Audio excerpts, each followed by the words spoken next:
So we're going to talk about standard forms of a quadratic function and how we derive it from vertex form.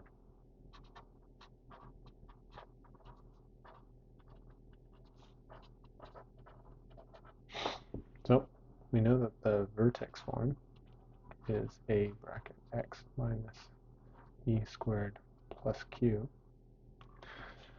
and the vertex is p comma q, but we want to find standard form now. And standard form is y equals ax squared plus bx plus c. So we want to make these two the same. So what we'll do is we're going to expand this. So a bracket x minus p plus q. Now we FOIL.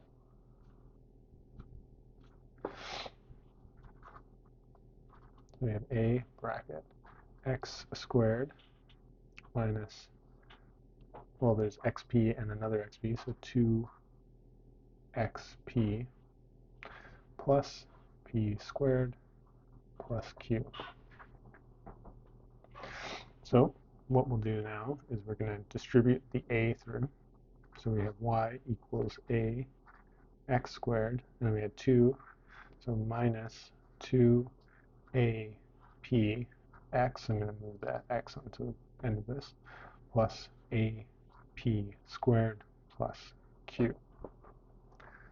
So now this kind of looks the same as this. All the letters are different, but the form is the same. We have a x squared term, we have an x term, and then we have these constants.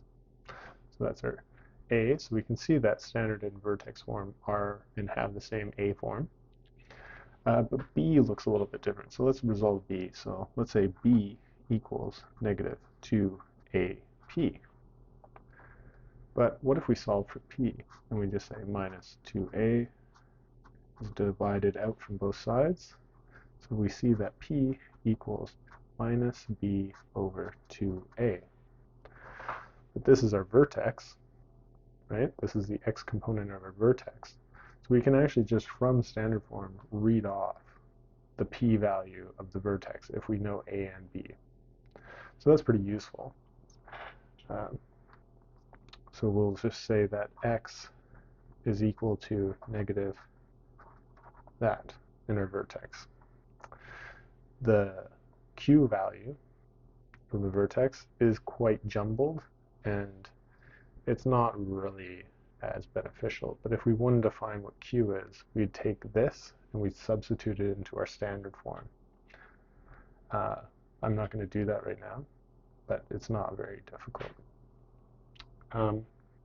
Now we can also discuss the standard form for its y-intercept. So if x equals 0, what is y?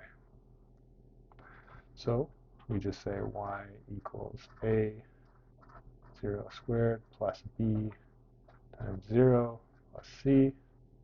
So what we find is y equals c when x is 0. So we have the point 0 comma c. And that's our y-intercept. So if we have a little graph here,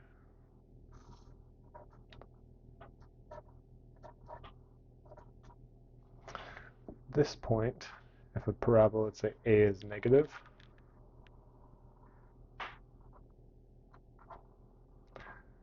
this point right here is our y-intercept, and it will have the value 0 for x and c for y if we have standard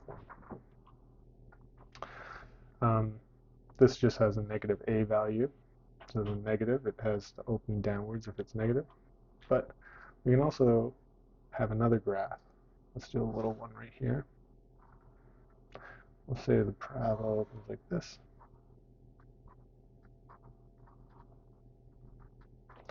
And this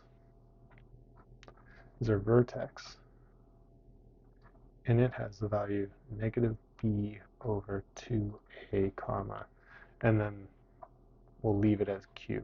It is a bit of a mess, so we're just going to leave that. But this is our axis of symmetry. So now we know that that is our axis of symmetry.